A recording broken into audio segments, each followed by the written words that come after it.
Hello folks, it's Naomi here from Spyder, South Gippsland, and today I'm starting some new content on the channel. I'm going to be adding some content that isn't spider related because we've got many interests and love taking adventures. And Trev and I recently went on a new adventure without the spider this time. I've been filming and documenting this trip, and I'll be adding some of this content from the trip in the next little while. It was so enjoyable, and I hope you find the videos just as interesting as we found our travels.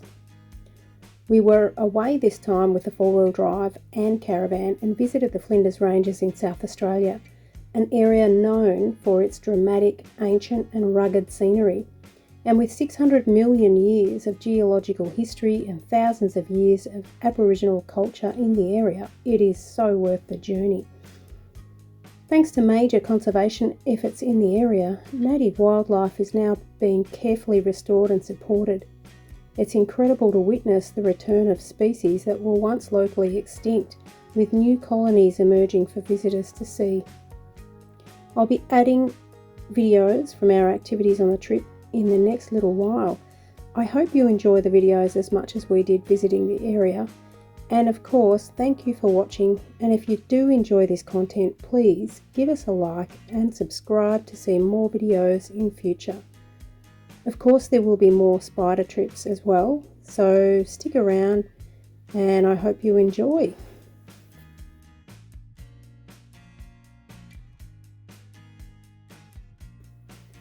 Okay, so I have included this map so that you can see where we have travelled on this trip. We started in the southeast down there, southeast of Melbourne, and travelled in a northwesterly direction to the north of the state of Victoria, and then crossed over the border into the state of South Australia and continued in a northwesterly direction and then north up towards Hawker. And you can see the orange arrow indicating the area that we travelled to, which is the Flinders Ranges. However, the Flinders Ranges actually does extend south of Hawker as well. It is worth noting. And of course, like any good road trip, it's always noteworthy and exciting when you see the signage as you cross into another state. And here we are crossing into the state of South Australia.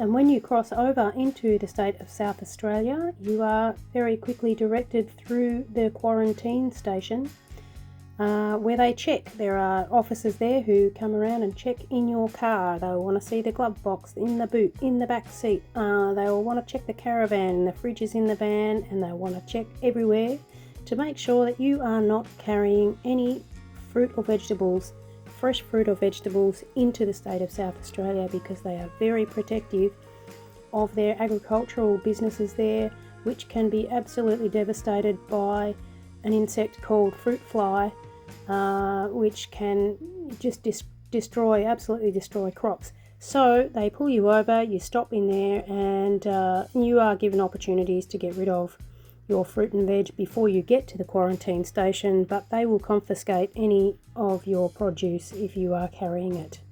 So there you go. It is definitely something to be mindful of when travelling.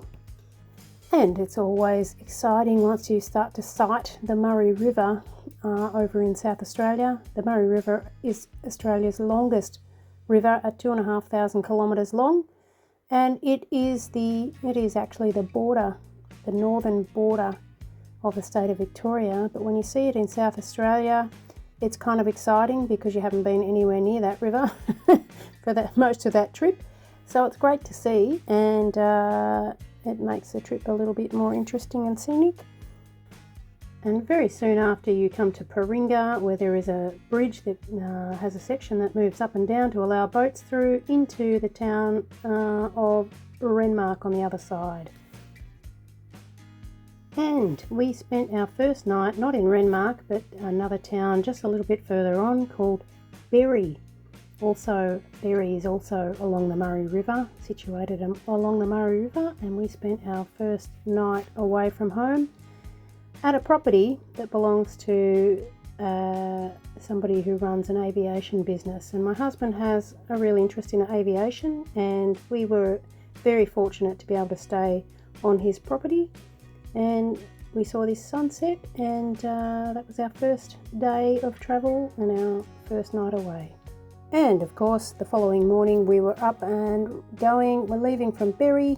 There were many bugs on the windscreen through this day of travel. Unfortunately we forgot to clean it, but we're driving through the state of South Australia. A lot of people would say, oh, there's nothing to see out there, there's nothing to see in between, but actually I always find that the landscape is forever changing. There is always something different on the horizon, something to notice.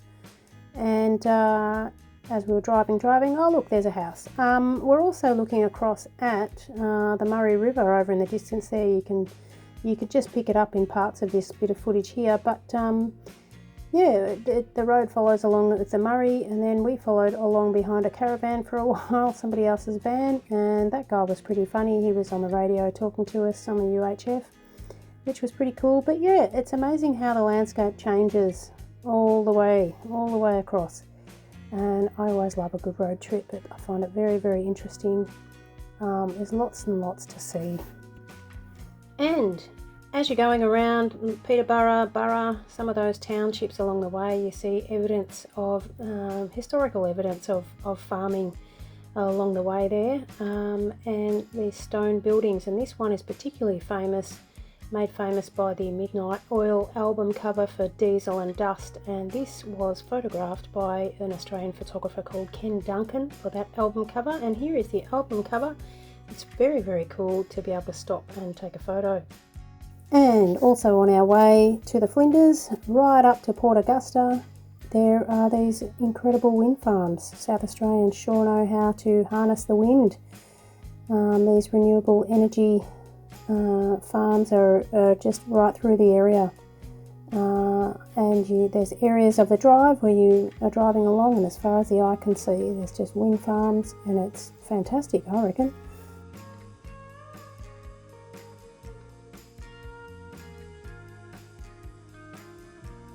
Eventually we made it to the town of Hawker, which is really the gateway into those popular areas of the northern Flinders Ranges, the places that a lot of people head to. And yeah, we got into Hawker here, and it was late afternoon, and we had 2 days worth of bugs on the windscreen.